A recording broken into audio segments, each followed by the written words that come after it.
ni les mécanismes d'ailleurs.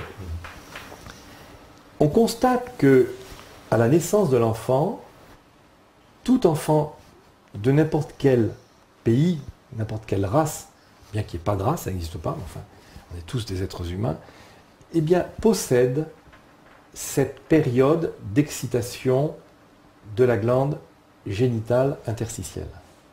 C'est très curieux.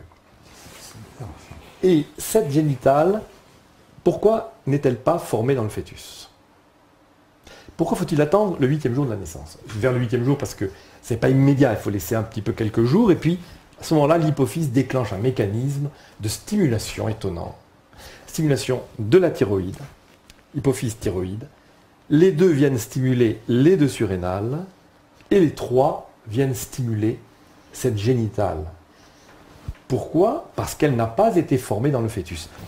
Contrairement aux animaux où cette génitale est forgée et formée au même titre que les autres dans le fœtus, chez l'être humain, seulement 3 glandes sont formées dans le fœtus.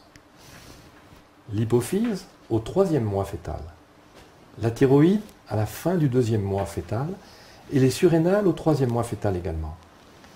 Mais la génitale est ébauchée à peine, elle n'est pas formée vraiment. Elle se développe à quel moment cette... À partir de la première puberté à la naissance. D'accord. Donc la puberté, donc cette période que certains auteurs, il y a 80 ans, ont pu appeler puberté cependant. Après, on n'a plus parlé de puberté, on a parlé de la puberté de 12 ans. Mais la période de 8 jours, au 8e jour, qui dure environ 3 semaines, n'a pas été nommée puberté. On n'a pas compris qu'il y ait une manifestation sexuelle, car il y a une stimulation génitale, cependant, interstitielle, et qui a intrigué les scientifiques, les médecins, puisque chez un nourrisson de 8 jours, à partir de 8 jours pendant 3 semaines, il y a un gonflement des organes sexuels secondaires, externes, il y a même une effervescence endocrinienne, une tuméfaction de la poitrine des petits nourrissons, on met parfois des pansements. Ah oui, ça pousse. Ouais. Tout à fait, il y a une activation de l'acte génital, je ne dis pas sexuel, génital. Pourquoi?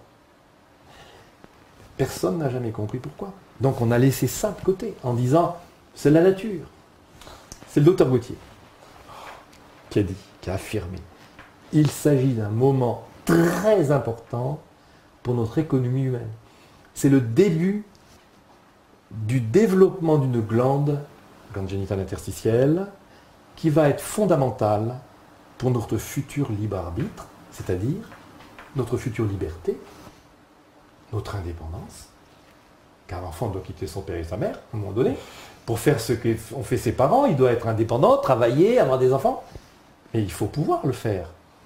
Et donc cette indépendance, elle est forgée par un équilibre glandulaire qui petit à petit se développe à partir du pivot glandulaire génital qui est comme le fléau d'une balance, si vous voulez, sur lequel reposent les bras de la balance de Robert Vallin.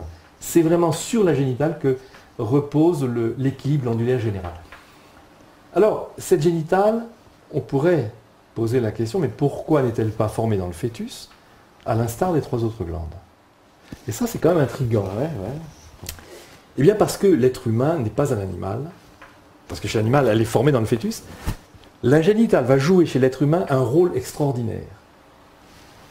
Eh bien, ce futur rôle qui va être une prérogative de son esprit, pas seulement des glandes, pas seulement du corps, mais de son esprit, qui est qu'il va devenir de plus en plus libre, autonome, indépendant. Et c'est ainsi que Gauthier a pu dire que la génitale chez l'être humain est la glande non seulement de la volonté, du self-control, mais du sens moral, c'est-à-dire de la finalité humaine. Nous allons vers un but, c'est un peu philosophique, je suis d'accord, mais nous sommes en endocrinopsychologie. Ce n'est pas seulement de l'endocrino pur. Nous devons considérer les paramètres physiques comme mentaux. Donc nous allons vers une finalité, c'est le but de notre liberté. Car la liberté, en bonne définition philosophique, c'est celle de faire le bien. Encore faut-il que nous ayons la notion de bien et de mal. Donc nous avons, nous les êtres humains, contrairement aux animaux, qui sont cadrés par l'instinct, etc., et pour ne pas faire de mal, nous avons, nous, la nécessité de faire le bien. Et ce bien est possible si mon libre arbitre commence à comprendre ce qu'il est, ce bien, un épanouissement, une exigence de ma conscience morale, et j'ai donc ce qu'il faut dans mon équilibre glandulaire pour l'atteindre. Si je refuse ce bien, je schématise un peu les choses, mais enfin, si je suis quelqu'un, les années ont passé, l'adolescence est passée, j'ai eu mes troubles, ceci, cela, je vais choisir des attitudes qui ne sont pas bonnes. Et je sais qu'elles ne sont pas bonnes, puisque j'ai la conscience du bien et du mal. C'est universel. Alors, ça peut être un peu relatif selon les gens, selon les civilisations, mais nous savons tous que le mal et le bien sont des réalités que je pressens, que je vis. Je connais le mal, je connais le bien, plus ou moins bien sûr. Et donc j'ai la nécessité de suivre le bien. Mais la liberté est ordonnée à ce bien. Est-ce que j'ai la liberté de faire le mal? Par exemple, de faire un casse au Crédit Agricole? Mais oui. Mais alors, si j'ai cette liberté de faire le mal, ce que n'ont pas les animaux, et si, malgré la résistance de ma conscience morale, je persiste dans la volonté de faire ce mal, à ce moment-là, je vais créer dans mes glandes une difficulté. Pourquoi? Parce qu'elles sont ordonnées, ça c'est un peu philosophique, elles sont ordonnées, ces glandes, à quoi? À une instance supérieure, j'ai dit. Qui est l'esprit. L'esprit, pas le cerveau. L'esprit. L'esprit, c'est-à-dire la capacité que j'ai de l'âme de penser, de vouloir, d'aimer, etc. M'adapter. Et si donc ma liberté n'opère pas selon la norme pour laquelle elle est ordonnée, c'est-à-dire le bien, ce bien que je perçois plus ou moins subjectivement, mais je fais le bien et je sais que ma conscience en est heureuse, je m'assure alors que mon équilibre glandulaire va fonctionner selon les critères pour lesquels il est fait lui-même, l'équilibre glandulaire, c'est l'équilibre. Il est fait pour être en équilibre. L'équilibre glandulaire, les glandes sont faites et ordonnées pour être en équilibre les unes par rapport aux autres, de façon à donner à mon économie générale une harmonie, une capacité. Les glandes sont toutes complémentaires. On pourrait, si on a le temps, rentrer dans quelques détails. Et cet instant supérieur qui est l'esprit, donc mon libre arbitre, ma volonté d'agir, ma volonté d'indépendance, je suis heureux que si je suis libre. Si je suis arrêté, on me met en prison, je vais souffrir. Je ne suis pas ordonné à la prison, je suis ordonné à la liberté. Eh bien, si donc je ne choisis pas le bien que je dois faire, attendez, c'est un peu subtil et un peu philosophique, je suis d'accord, mais on reste dans le sujet. Eh bien, je vais alors abîmer mon équilibre glandulaire. Attendez, ça c'est des découvertes un peu spéciales. C'est des affirmations, mais appuyées sur des réalités glandulaires et physiologiques. C'est-à-dire vous allez modifier, en modifiant la conscience, en fait, vous allez influer sur... Ah mais attendez, mais bien sûr. Si donc je fais ce bien, je vais faire que l'instrument de mon âme, qui sont les glandes, s'harmonise de plus en plus. Mais si je choisis des actes mauvais, que réprouve à la fois la morale, ma conscience, mon entourage, si j'ai 4 maîtresses et que je fais souffrir mon entourage et que je suis vous comprenez, un infidèle, etc., je vais faire souffrir non seulement mon entourage, je vais m'abîmer moi-même parce que je ne suis pas ordonné à ce mal. Je suis ordonné à un bien. Mais ça reste philosophique tant que je reste dans le discours philosophique. Mais si j'affirme, bon là, évidemment, je ne peux pas faire trop de grandes démonstrations, que ces glandes endocrines gardent leur équilibre qu'à la condition que je choisisse librement le bien, on va voir alors la relation qui existe entre ce bien que je veux faire et cet équilibre glandulaire que je préserve. Si c'est l'inverse, je vais petit à petit abîmer mon équilibre glandulaire, fatiguer ma thyroïde, perturber ma glande génitale, parce que la génitale se développe au fur et à mesure que je développe la volonté de ma vie, je développe donc mes capacités de contrôle, et je développe mon esprit de synthèse, parce que la génitale, il n'y a pas que la volonté, il y a la capacité synthétique de l'esprit, il y a la puissance d'attraction, bref. Donc, si je ne fais pas ce bien pour lequel je suis ordonné, mon corps va être en déficit. Qui dit ça? Personne. Personne. Et c'est ça l'endocrinopsychologie.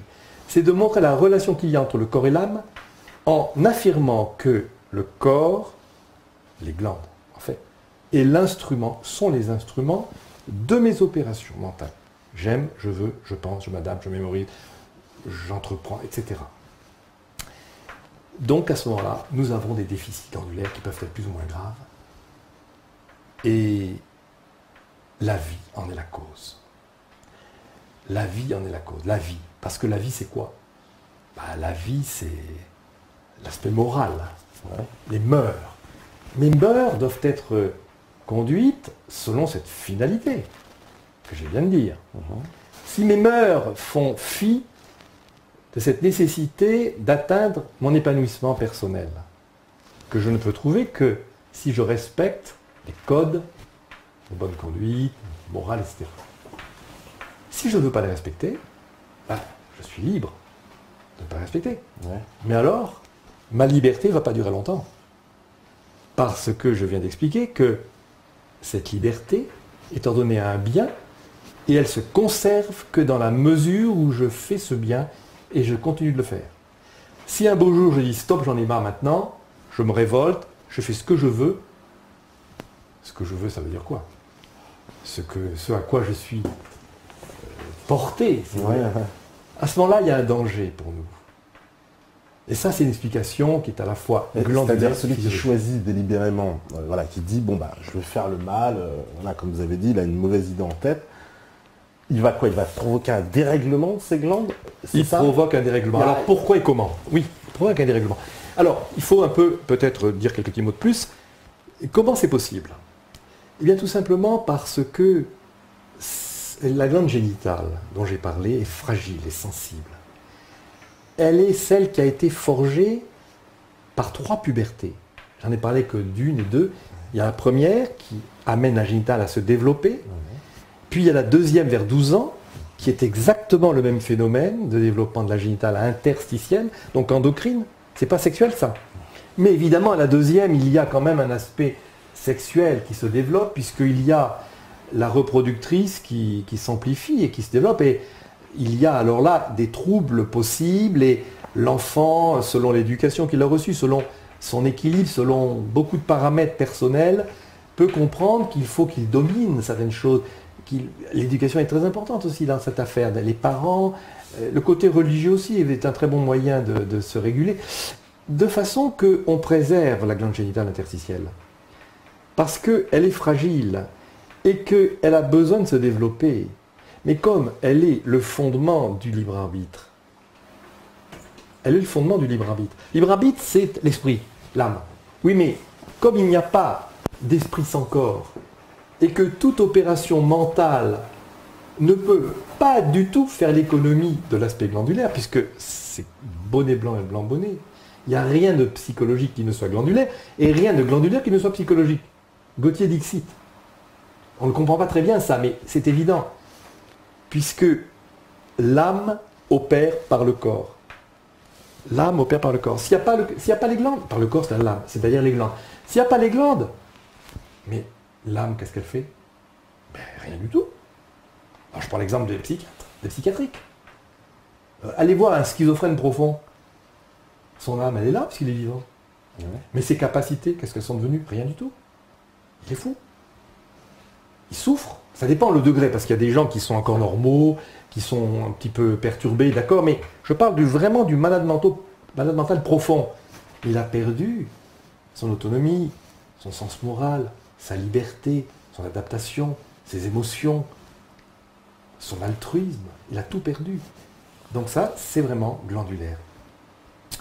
Alors, cette génitale se développe d'abord physiquement de façon inconsciente. Le 8e jour, on n'est pas conscient. Mais l'âge passant, 3 ans, 5 ans, 7 ans, 8 ans, la conscience arrive, l'autonomie se fait plus personnelle se fait plus importante et nous allons pouvoir, l'enfant va pouvoir s'autonomiser, va pouvoir, ce faisant, développer sa génitale par la volonté.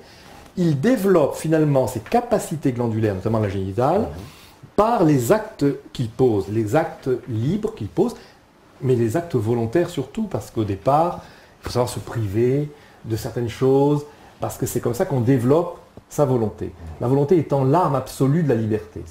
S'il n'y a pas de volonté, la liberté va choir. La liberté, c'est une qualité. La volonté, c'est le bras séculier de la liberté. Si on n'a pas de volonté, on va se laisser aller à nos tendances, n'est-ce pas? Si on a une volonté, on va maintenir un cap que mon intelligence me montre. Elle montre le chemin, l'intelligence. Mais le moteur de la voiture, c'est ce qui fait avancer la voiture. Si c'est la nuit, je suis en panne de phare, mon moteur marche pourtant. Je suis en panne quand même, parce que je ne peux pas avancer si je ne vois pas la route. Ce sont des métaphores que je prends souvent. Si je suis au contraire en panne de phare, et que mon moteur marche, je suis en panne. Quoi qu'il arrive, je suis en panne dans les deux cas. Il faut donc que j'ai à la fois les phares, si c'est la nuit, et le moteur.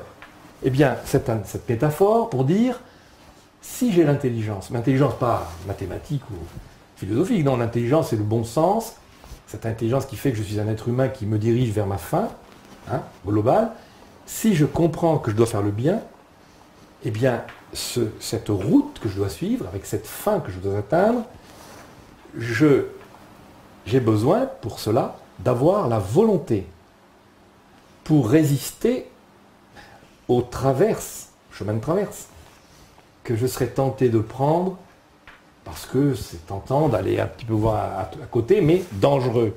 Je risque de me perdre. Alors la volonté intervient pour dire non, stop.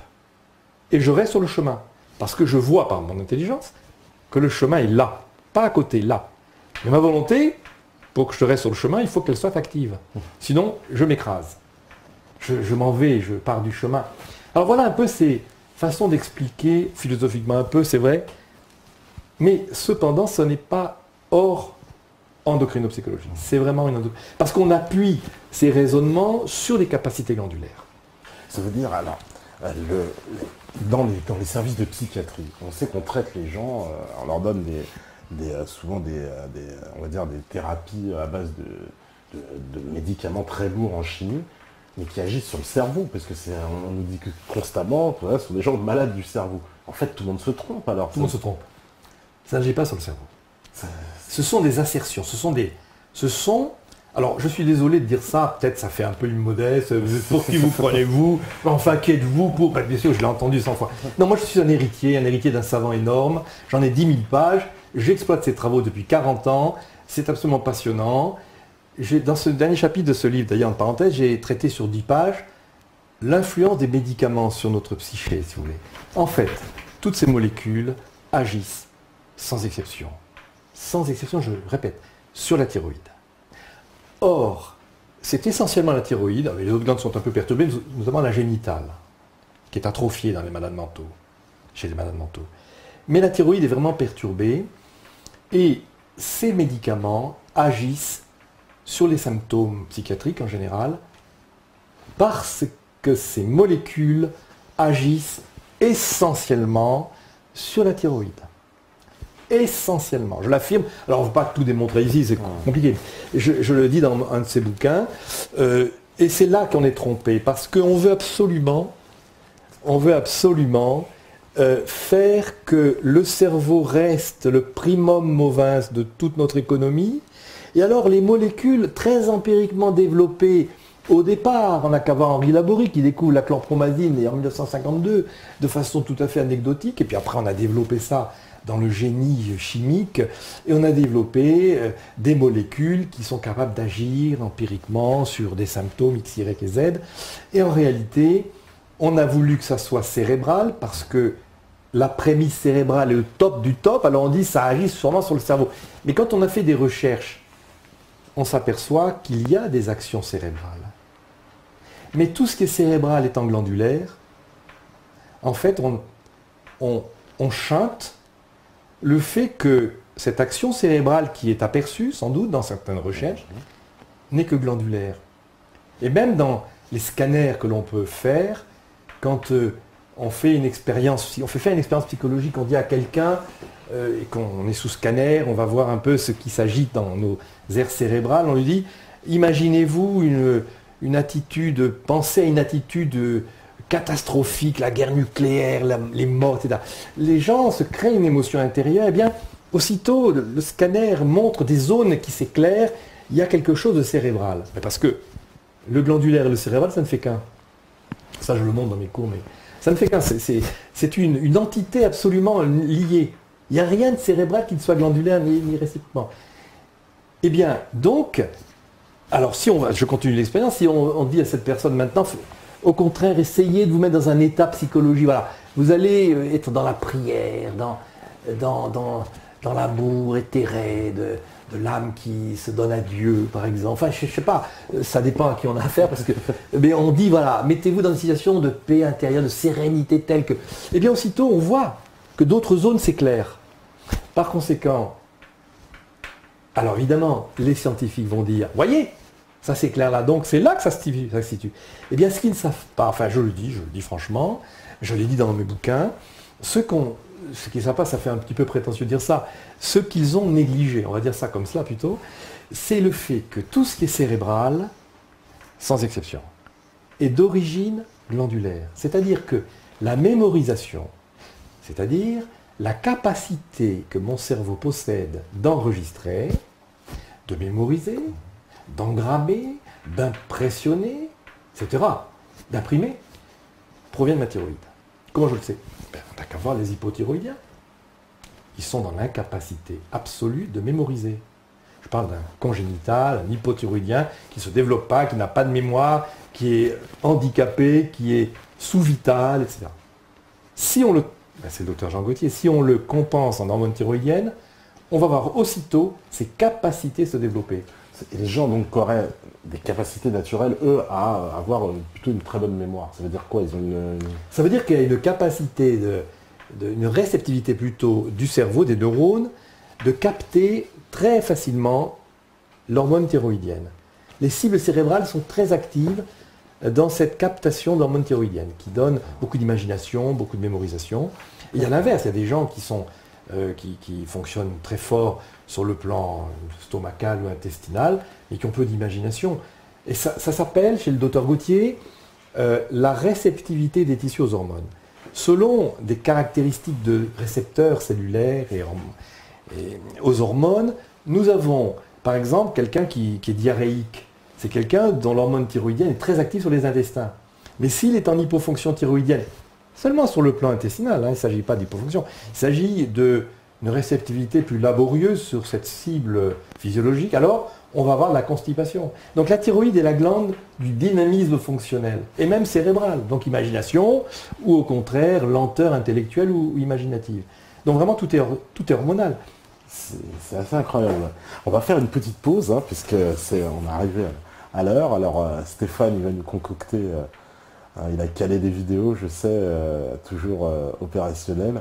Donc on se rejoint juste après. Vous pouvez poser vos questions, je sais que vous êtes plein un peu, que le chat était un peu lent. Alors c'est Dr Dre, nous aussi on a notre docteur, vous voyez, avec qui il nous fout les glandes justement, notre Dr Dre. Là, il faudrait qu'il nous répare le site parce que les gens se plaignent de la lenteur. Donc posez vos questions et puis de toute façon on se rejoint juste après.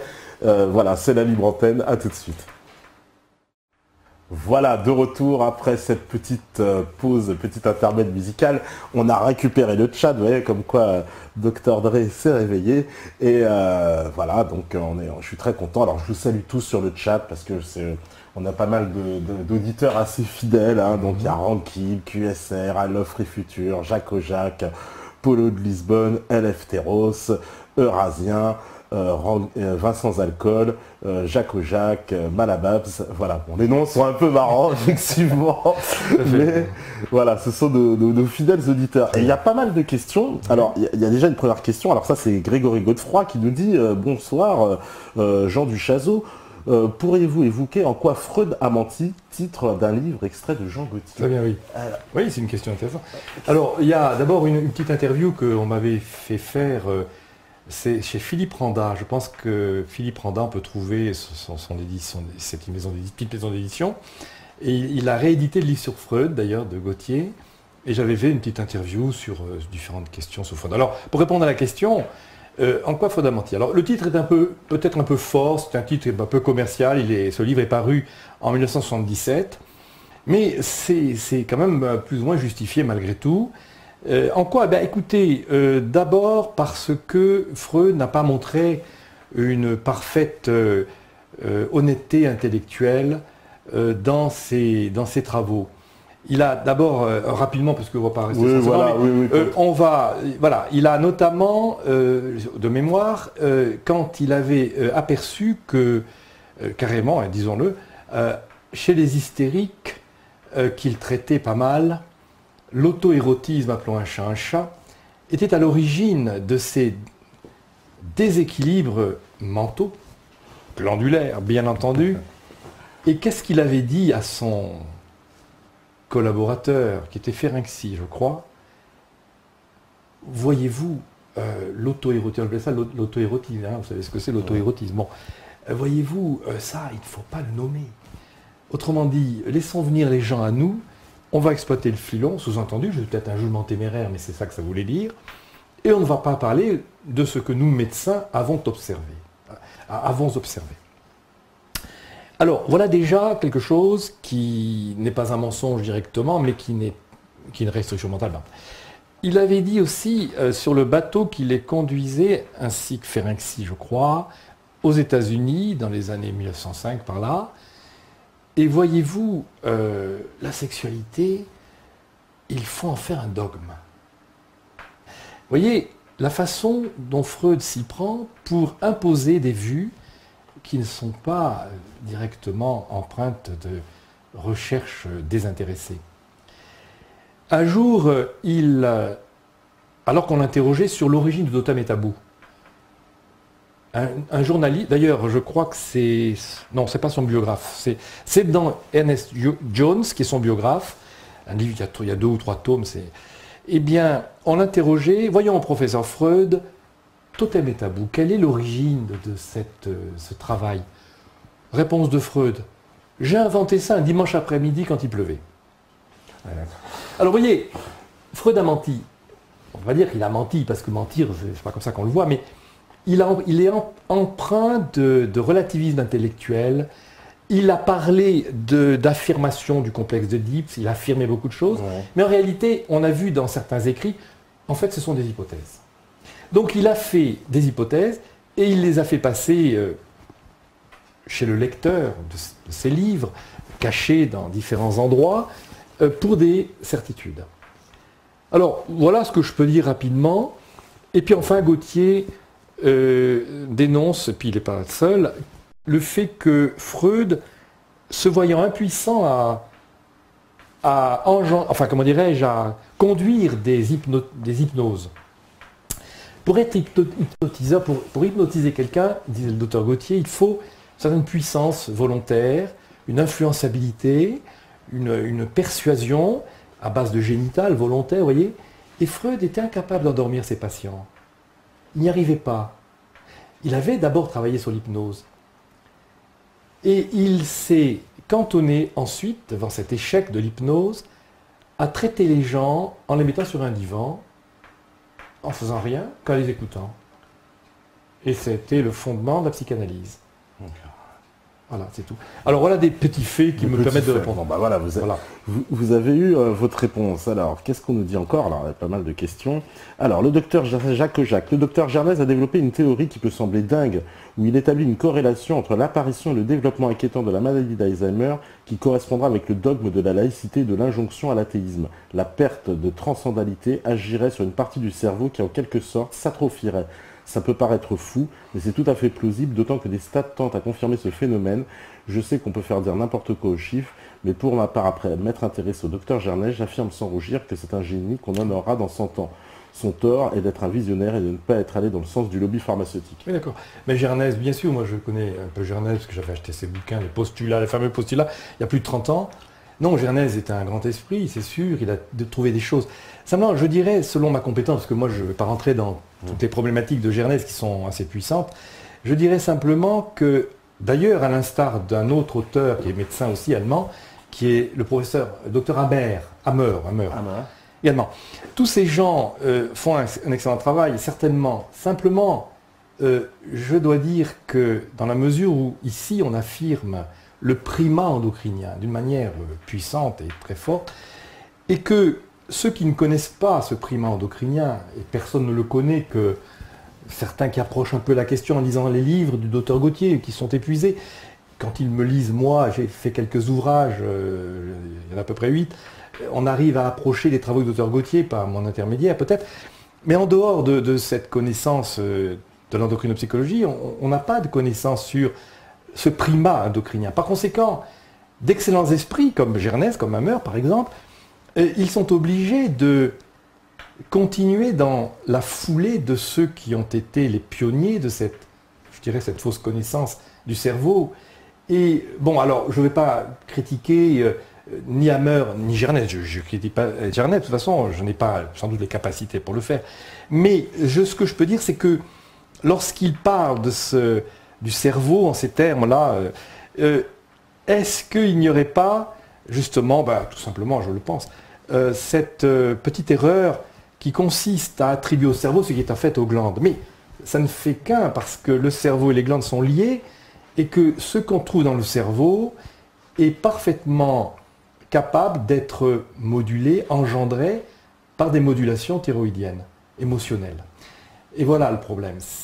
D'ailleurs, tout en restant sur la question, je peux profiter pour dire que tout ce qui est mémoire est dans le cerveau, puisque le cerveau est l'organe de la mémoire. Ce n'est pas l'organe de la direction des opérations, puisque c'est l'âme. Quand je veux, je pense, j'aime, etc. C'est l'âme, ce n'est pas le cerveau. Mais le cerveau, en revanche, c'est l'organe de la mémoire. Tout y est dans le cerveau. Toutes les modulations qui sont hormonaux-neuronales, tout cela est contenu dans le cerveau. Et c'est la mémoire qui est, ou la mémorisation, qui est en fait l'ameublement de notre masse cérébrale. Elle est comme complètement cultivée de données environnementales enregistrées par la thyroïde, sans laquelle la mémorisation ne se fait pas.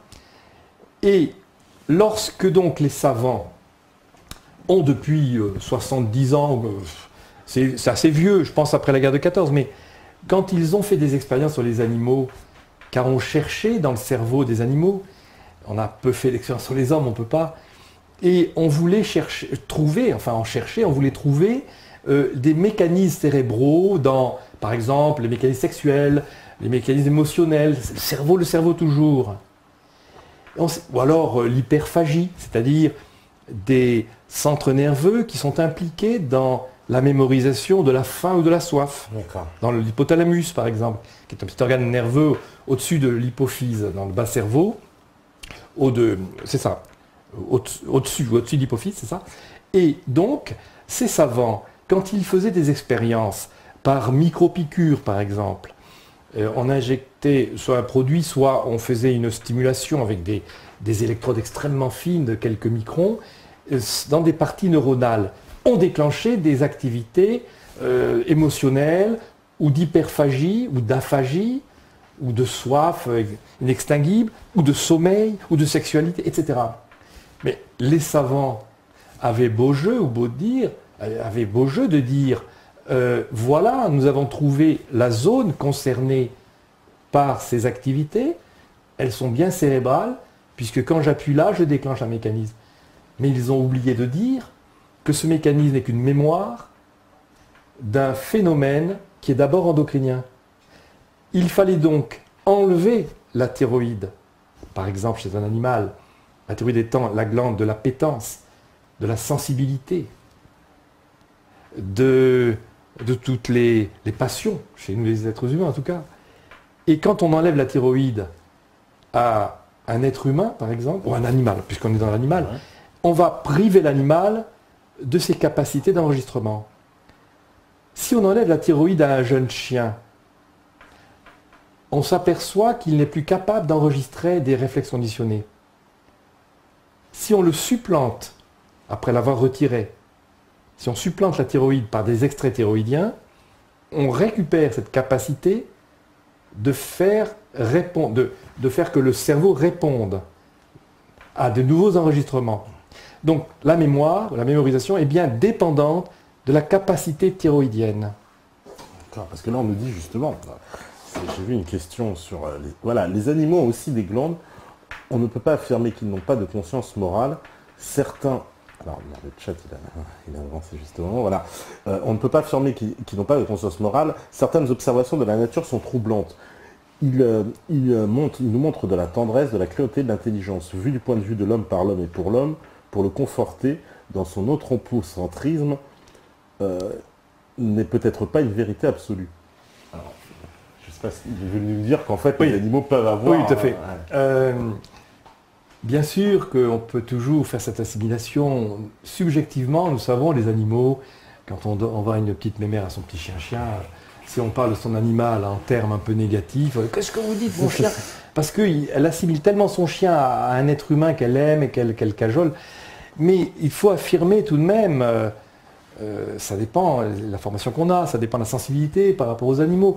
Mais sur le plan purement réflexif ou philosophique, un animal n'a pas d'âme raisonnable. Donc il n'y a pas la capacité d'aimer, de vouloir. Alors aimer, attention.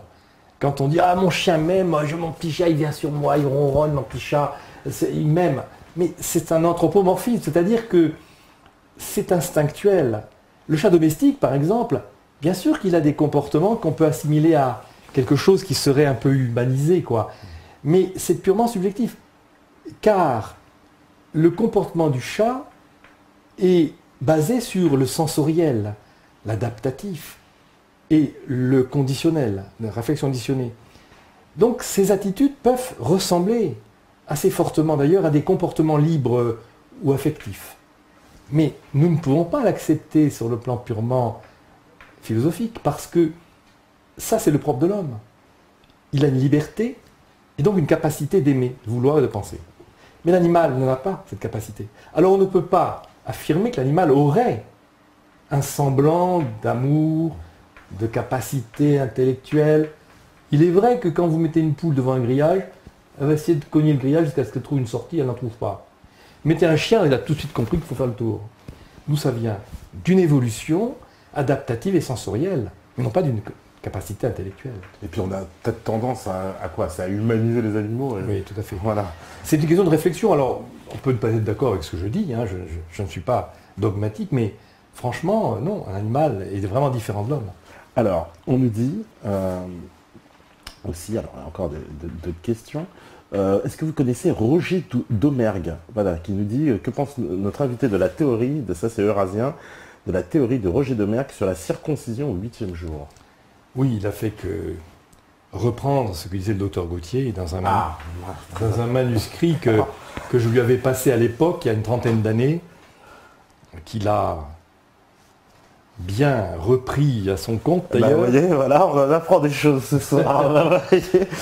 Non, mais j'avais de l'amitié pour Roger Domergue, simplement, qu'est-ce que disait le docteur Gauthier? C'est pas Domergue qui est concerné, c'est le docteur Gauthier qui a dit que la circoncision est une opération qui n'a plus eu cours après le christianisme, parce qu'elle opérait, enfin, parce que, ce mot parce que est un peu mal placé, mais enfin, elle opérait de fait comment dirais-je, une capacité pour les circoncis de voir leur génital interstitiel quelque peu empêché de trouver son plein développement.